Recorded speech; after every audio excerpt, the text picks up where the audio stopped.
SER Podcast. Ya son más de 20.400 los muertos confirmados en Turquía y Siria, casi 4 días después de los terremotos. 20.400 muertos, y conforme pasan las horas se reducen las posibilidades de encontrar supervivientes bajo los escombros. Es tal la magnitud de la tragedia, sobre todo en Adiyaman, en Turquía, en el epicentro del seísmo. Allí está el enviado especial de la cadena SER. Los cadáveres incluso se apilan en bolsas a las puertas de la morgue, y en los hospitales la situación no es mejor, es crítica. Pablo Morán, buenas tardes. Buenas tardes, Aymar. Tan solo la llegada de médicos y personal de enfermería de otras regiones de Turquía ha permitido estabilizar algo la situación de uno de los principales hospitales de Adiyaman después de la avalancha de heridos que provocó el terremoto.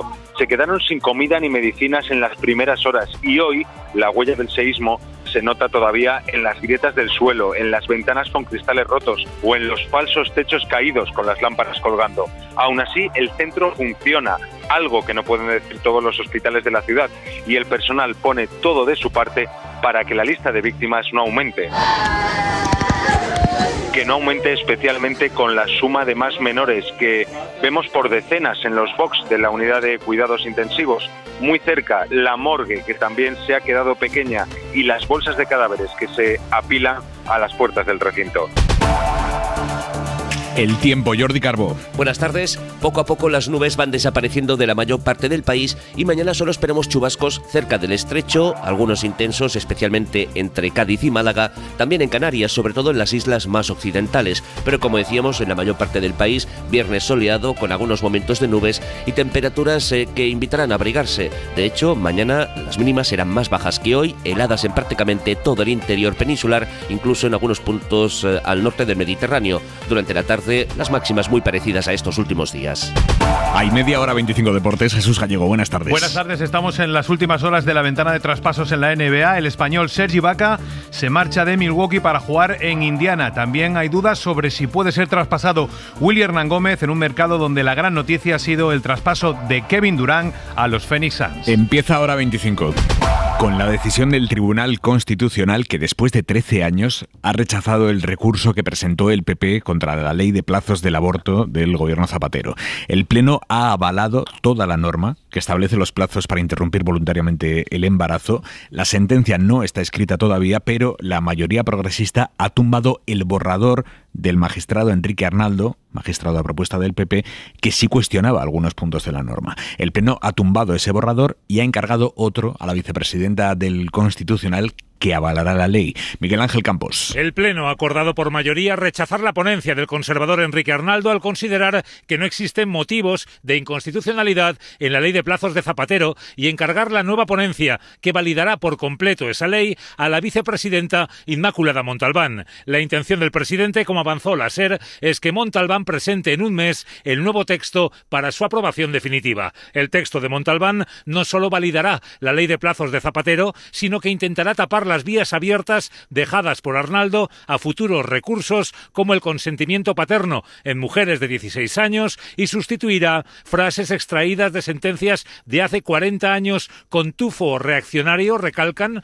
por un texto actualizado y basado en los derechos de la mujer. Nada más conocerse esta decisión del Tribunal Constitucional, el líder del PP, Alberto Núñez Feijóo, ha asumido la ley de plazos, la ley de Zapatero, una ley correcta, es lo que ha dicho Feijóo, y esa asunción genérica de la ley de plazos era impensable en épocas anteriores, muy recientes incluso, del Partido Popular, en el caso de Casado, sin ir más lejos. Mariela Rubio. Absolutamente imposible en el PP anterior, porque el aborto en Génova hasta la llegada de Núñez Feijóo no era considerado un derecho, y para Pablo Casado se debía volver a una ley de supuestos. Yo llevo diciendo todos estos años que el aborto no es un derecho, es un fracaso, y por tanto no podemos admitir una ley que lo consagra como derecho. Eso es así. Que se vuelva a la ley de supuestos. Cuando Feijóo llegó a la presidencia del PP, la postura del partido cambió, al menos en lo relativo a las posiciones defendidas por su líder, que en sus primeras declaraciones públicas como presidente del PP habló del aborto como de un derecho reconocido como tal en toda Europa. Tenemos un pasaporte de la Unión Europea, todos los países de la Unión Europea, salvo Polonia, tienen regulado ese derecho, y me parece que esa situación hay que regularla. Palabras de Feijóo en un foro de La Razón el pasado mes de junio, que generaron un fuerte impacto en el auditorio, compuesto principalmente por diputados y senadores del PP. Se pudo escuchar, de hecho, ese día un fuerte murmullo cuando Feijóo pronunció la palabra derecho. Consciente de las suspicacias que genera este asunto en las filas más conservadoras, el líder del PP ha renunciado en este tiempo a cambiar la ponencia ideológica del partido, que sigue siendo la misma de Casado. Pero su equipo siempre ha dicho que habría que escuchar al TC, de ahí que hoy Feijóo haya asumido la ley de plazos. Una ley correcta en términos generales, constitucional. Es verdad que hay otros aledaños a la ley en los que nosotros no estamos de acuerdo, pero en relación con la ley de plazos nos parece que en la España actual es una ley correcta. Quien hoy ha vuelto a pronunciar las palabras de Pablo Casado, el aborto no es un derecho, es un fracaso, ha sido Iván Espinosa de los Monteros, portavoz parlamentario de Vox. Y sobre la nueva posición del PP ante la ley del aborto, Patxi López, portavoz socialista. Pero es que son ellos los que llevaron esto al Tribunal Constitucional. Es esta derecha, es el Partido Popular del Feijóo, quien se opone a todos y cada uno de los avances en igualdad, en derechos y libertades de las mujeres, que ahora no nos vengan dando lecciones de absolutamente nada. Ya son más de 500 los delincuentes sexuales a los que se les ha rebajado la pena tras la entrada en vigor de la ley del solo sí es sí. Hoy Madrid, Galicia y Castilla y León han notificado nuevas rebajas, en total, como digo, más de 500. Y justo hoy el Consejo General del Poder Judicial ha movido ficha, y eso que las rebajas de pena comenzaron en noviembre, hace 2 meses. El Consejo ha pedido a los tribunales superiores de justicia y a las audiencias provinciales de toda España que le manden las resoluciones, las sentencias que han dictado aplicando esta norma. Pedro Jiménez. Las rebajas de condena que han comunicado los tribunales en Galicia, Castilla y León, pero sobre todo en Madrid, han disparado hasta 507 las rebajas de condena a los agresores sexuales en aplicación de la ley del solo sí es sí. Del total, 42, según cuenta Europa Press, han supuesto la excarcelación del condenado. Todo esto en el día en el que hemos conocido una nueva sentencia del Supremo, que en este caso ha mantenido la condena que le había impuesto la justicia valenciana a un profesor que abusó de 8 alumnas, porque, dice el alto tribunal, la aplicación de la ley de Irene Montero hubiera supuesto un incremento de la condena. Este jueves, el Poder Judicial ha reclamado oficialmente a los tribunales de justicia y a las audiencias provinciales todas las resoluciones dictadas tras la entrada en vigor de la ley del solo sí es sí. La petición tiene como fin hacer un análisis detallado de las incidencias surgidas en aplicación de la ley y poder ofrecer datos contrastados de manera transparente. Le han preguntado hoy a Ángela Rodríguez, la secretaria de Estado de Igualdad, por esta petición del Consejo General del Poder Judicial, y ella se ha referido irónicamente al trabajo de los medios de comunicación, que son los que hasta ahora han ido recopilando esas sentencias. Siempre hemos dicho que había un problema fundamental al respecto de la recolección de los datos, y es que por más que lo que estamos leyendo evidentemente nos preocupa, es verdad que no tenemos datos oficiales y que en este momento lo que hemos visto es un trabajo incansable en algunos medios de comunicación que se han esmerado muchísimo en contar que había sentencias en las que se había rebajado la condena, pero no en contar que la mayoría de los tribunales estaban aplicando bien la norma. Y a la ministra de Justicia, a Pilar Llop, por lo que le han preguntado hoy los periodistas es por si teme que esta crisis política en torno a la reforma de la ley del solo sí es sí le termine costando el cargo, después de que con sus explicaciones aquí en la SER, en Hoy por Hoy con Ángels, con eso de que con una herida se prueba la violencia, complicara los argumentos que usan los socialistas para defender su propuesta de reforma. ¿Teme que la puedan cesar en el cargo? Mire, cuando uno se dedica a la política no teme a nada, no tiene que tener miedo a nada, porque además allá donde a cada uno, a cada una le toque estar, como es mi caso, que llevo muchísimos años trabajando en el ámbito de la igualdad, en el ámbito de la violencia contra Esta las mañana mujeres. en Hoy por Hoy, Irene Montero, la ministra de Igualdad, ha asegurado que las negociaciones con el Ministerio de Pilar Llop, con Justicia, están paralizadas, que no hablan. David Junquera, buenas tardes. Buenas tardes, sí, el teléfono negociador está apagado, fuera de cobertura en este momento. ¿Ahora mismo están negociando? No. Y yo deseo que podamos volver a negociar cuanto antes. Les hemos hecho hasta 6 propuestas en las que somos capaces de cumplir con los requisitos que el Partido Socialista necesita, pero sin volver al modelo penal anterior. Montero radia las no conversaciones en Hoy por Hoy. Unidas Podemos quiere hablar, pero sigue dejando clara cuál va a ser su postura en esa charla. Algo que no termina de gustar ni en el PSOE ni en una parte de los morados. A ver si dejamos de hacer todos declaraciones que consolidan posiciones, que no nos ayudan a nada. Por favor, discreción. No necesitamos contar todo lo que hacemos. Pues uno de los que tradicionalmente opta por la discreción, el PNV, ya va diciendo que va a votar. Aitor Esteban, en ETV. Que votaremos a favor de la toma en consideración. Bueno, pues la sociedad está inquieta. Pero para inquieto el gobierno, que sigue sufriendo la presión del PP. Daño irreparable, que en cualquier país occidental conllevaría sin ninguna duda una crisis de gobierno Crisis de gobierno, de momento no, pero gobierno en crisis sí, a la espera de la reforma de la ley del solo sí es sí. Por cierto, Feijóo ha anunciado medidas inmediatas contra el alcalde de Villar de Cañas, un pueblo de Cuenca, por su repugnante ataque machista contra Irene Montero. Este hombre, que es del PP, por ahora al menos, se llama José María Saiz, ha dicho que la ministra de Igualdad tiene la boca llena de llagas de chuparse la alcoleta, así que llegó a ministra por hincar las rodillas. Feijóo ha escrito que hay centenares de razones para censurar la trayectoria de Montero como ministra, pero que no todo vale en política. No aceptaré ningún ataque a la dignidad de una mujer bajo las siglas del PP. Desde el gobierno de la Junta de Castilla-La Mancha están pidiendo ya el cese del alcalde, pero de momento el PP de Castilla-La Mancha no ha concretado las medidas. Ser Toledo, Aldo Gómez. El PP no ha concretado qué hará con el alcalde de Villar de Cañas tras sus polémicas declaraciones. Todo esto al margen de lo dicho ya por el presidente del partido, por Núñez Feijóo, y que ha replicado el líder popular castellano-manchego, Paco Núñez. Desde el gobierno regional han pedido su cese. Blanca Fernández, consejera de Igualdad y portavoz de la Junta, en declaraciones a la SER. Los dirigentes del Partido Popular en Castilla-La Mancha, yo entiendo que deberían abrirle un expediente inmediatamente, pedirle la dimisión, en fin, alguna actuación rápida. El PSOE de Castilla-La Mancha también ha pedido el cese inmediato de este regidor del pueblo, por cierto, donde se iba a construir el almacén de residuos nucleares.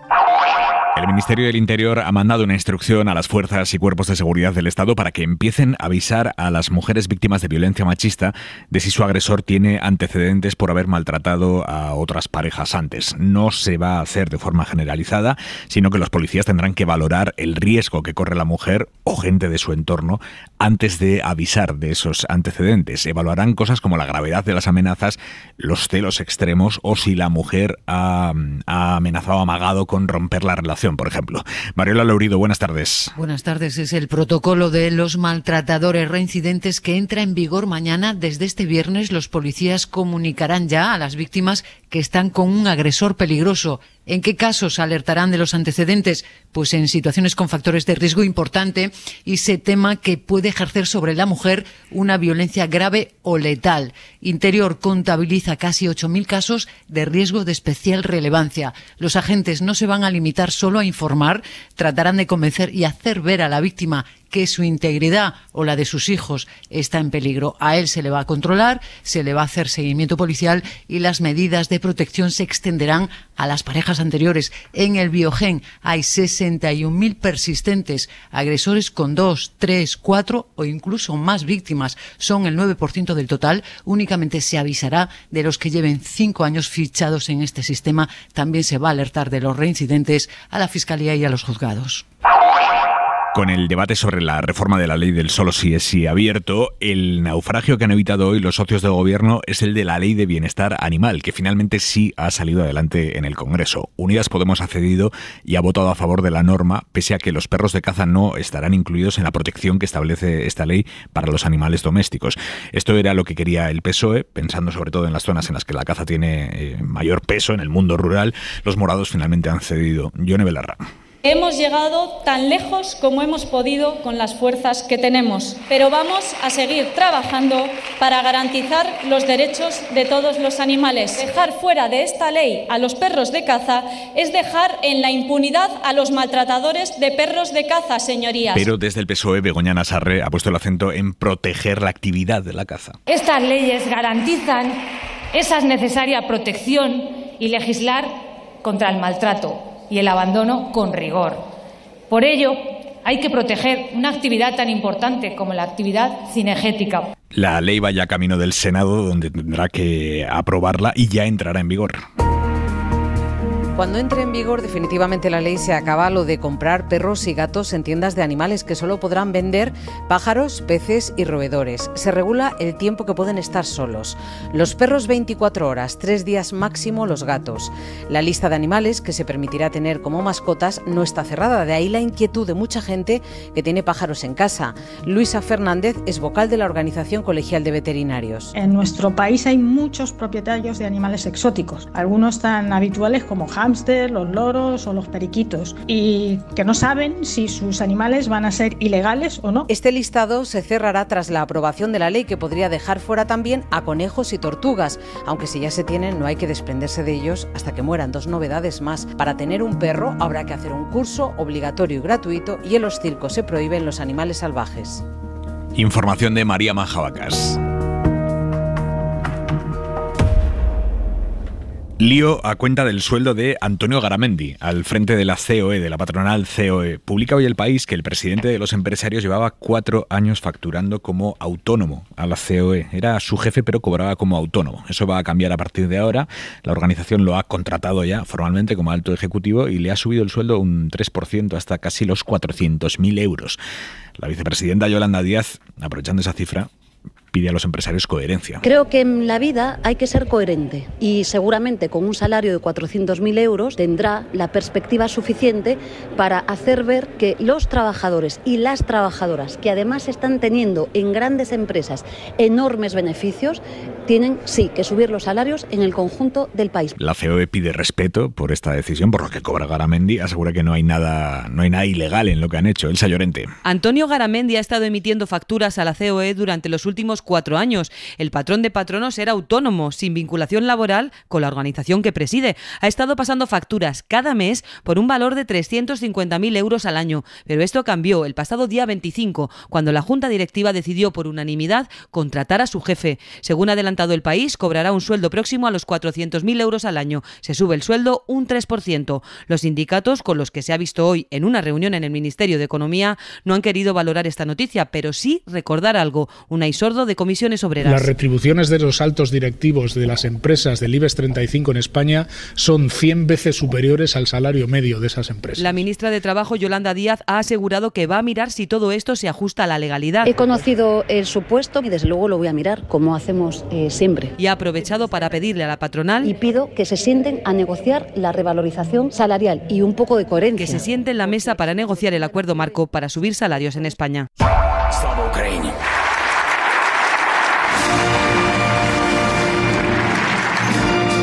El himno de Ucrania ha sonado hoy en el Parlamento Europeo en Bruselas para recibir a Zelensky, que termina ahí su gira por el continente. Zelensky ha vuelto a decir que su país quiere ingresar en la Unión más pronto que tarde. La presidenta del Parlamento Europeo ha apoyado la principal petición de Zelensky, que los aliados le manden aviones de combate, aunque tras verse con los líderes de los 27, ninguno se ha comprometido expresamente a hacerlo. Corresponsal comunitaria Griselda Pastor, buenas tardes. Hola, muy buenas tardes. Muy poco ha trascendido de las reuniones bilaterales, pero es evidente que Zelensky pretende convencer de la necesidad de pasar otra línea y hay que escuchar por esto a la presidenta Metsola. And now states must consider quickly as a next step providing long-range systems and the jets that you need. Los Estados miembros han de estudiar rápido el nuevo paso, aportando sistemas y aviones que usted necesita para proteger su libertad, ha dicho ante el aplauso de los eurodiputados y un emocionado Zelensky que después, con los jefes de gobierno, ha abordado el segundo gran tema de este viaje, la adhesión. Vamos a escuchar este otro momento. This year, Charles, when I say this year, I mean this year. I mean there's Charles le dice al presidente del Consejo, cuando decimos este año, es este año, en el 2023, dice ya bromeando, mientras Michel añade que lo intentará, pero que hace falta la unanimidad de todos los 27, unanimidad de momento no cerrada, pendiente de cuándo se podrá abrir estas negociaciones que en las instituciones quisieran poder confirmar para diciembre, pendientes, claro, de lo que pase en lo que sigue dentro de esta reunión que de momento no ha terminado. Por cierto, Griselda, lamentable el espectáculo entre Charles Michel y Ursula von der Leyen de ver quién se sacaba la mejor foto con Zelensky y quién tapaba más al otro en la foto. Es una historia horrible esta de los pulsos entre los presidentes de las dos instituciones y más en este momento para ser el mejor a nivel mediático, claro. Y en eso están y así siguen, y recordaréis el famoso y terrible momento del sofá justamente en Turquía y eso no ha terminado. Queda un año de legislatura, un año y medio y así van a seguir hasta que pase. Griselda, hablamos luego, gracias, buenas noches. Hasta ahora. En Francia, el premio Nobel Mario Vargas Llosa forma parte ya de la Academia Francesa de la Lengua. Ha ingresado esta tarde en una ceremonia sin precedentes porque es el primer académico en la historia que no ha redactado ni una línea en lengua francesa. A la ceremonia ha acudido el rey emérito porque Vargas Llosa lo invitó con este argumento. Habría que reconocerle al rey de una manera efectiva lo reconocidos que estamos los españoles por la libertad. España no lo está haciendo del todo, ¿no? Habría que ser de una manera más reconocidas al rey, sobre todo, del que depende mucho la libertad que hoy día gozamos en España. A ese rey, al emérito, Juan Carlos I, le han preguntado a los periodistas si va a volver a España. ¿Cree que le veremos pronto por España, don Juan Carlos? Seguramente. Seguramente, dice a la pregunta, cree que le veremos pronto por España. Y nos queda la mirada de Xavi Vidal-Folk. El Tribunal Constitucional ha tardado 13 años arrastrando los pies a cuenta de la ley del aborto, desde que el Partido Popular la recurrió. Pero le ha bastado un mes con un presidente decente y efectivo y una mayoría progresista para resolver el tema y convalidar la ley. Mientras, se ha demostrado que esa norma no aumentaba los abortos. Han disminuido un 10% en los últimos 10 años, pero la incertidumbre continuaba acechando a las mujeres con embarazos no deseados. Y también se ha demostrado que otra vez la sanidad pública y privada han estado a la altura y ha correspondido a los derechos de las mujeres cumpliendo sus deberes, salvo en casos como las clínicas del Opus Dei en la zona talibana de Navarra y alguna otra, donde los ayatolás ultras siguen boicoteando el Estado de Derecho con sonrisa suficiente e hipócrita. Esos que quieren seguir decidiendo sobre los cuerpos ajenos y, claro, sobre sus almas, porque se creen sus dueños. El bueno de Alberto Núñez Feijóo de repente se ha olvidado de sus 13 años de silencio personal, de que su Partido Popular y ningún otro fue el que recurrió contra la ley, de que él mismo no corrigió el tiro en todo el tiempo que lleva siendo su líder, de que su partido es socio de otro que pretende practicar la tortura psicológica contra las mujeres. Repito, de que su partido es socio de otro que pretende practicar la tortura psicológica contra las mujeres que han decidido interrumpir su embarazo. Recuerden el caso de Castilla y León. Por eso es bonito y es esperanzador, aunque curioso, que considere correcta, constitucional, europea y respetuosa la ley que combatía, y lo considere justo minutos después de que el Tribunal Constitucional la convalidase. De hecho, los hay más rápidos.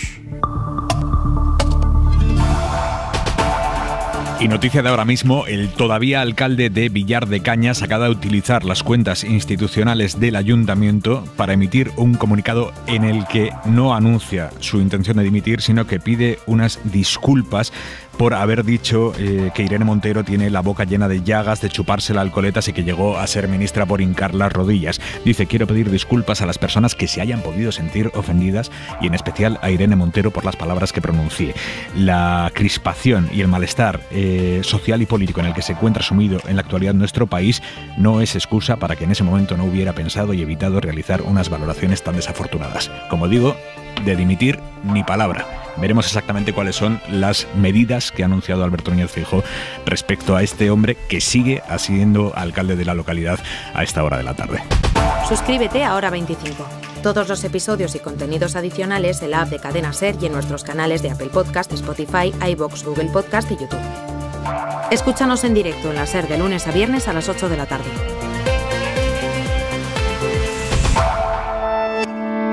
Cadena SER. La radio.